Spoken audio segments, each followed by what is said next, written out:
প্রতিপক্ষকে পরাজিত করে বিজয়ের মালা ইসলামী আন্দোলনের পক্ষে নিয়ে আসতে হবে, আনতে পারবো আমরা ইনশাআল্লাহ। সারা দেশের জন্য দোয়া করবেন। জনগণের মধ্যে একটা প্রত্যাশা করে গেছে, আকাঙ্ক্ষা করে গেছে। সেই আকাঙ্ক্ষা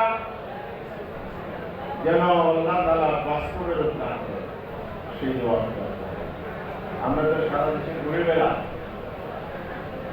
অভূতপূর্ব সারা, আলহামদুলিল্লাহ। কারণ কি জানেন, মানুষের মধ্যে একটা চিন্তার পরিবর্তন, মানুষ সেই পুরনো ধাঁচের চিন্তাধারা পরিহার করে নতুন চিন্তাধারা শুরু করে। একজন বলেছেন, বলে আমরা অতীত দেখেছি, এখন ভবিষ্যৎ দেখতে চাই। আপনারা কি জাতির সেই স্বপ্ন পূরণ করতে চান? তাহলে ইনশাআল্লাহ মহেশখালীতে আয়োজক তারা অভ্যন্ত না, মহেশখালীতে যেন আবার লুটপাটের রাজত্ব কায়েম না। আলোকিত মহেশখালীতে এই অঙ্গীকার আমাদের প্রথম কাজ হবে আমাদের নিজের এলাকা নিজেকে গড়ে তুলতে হবে। প্রথম কাজ কি?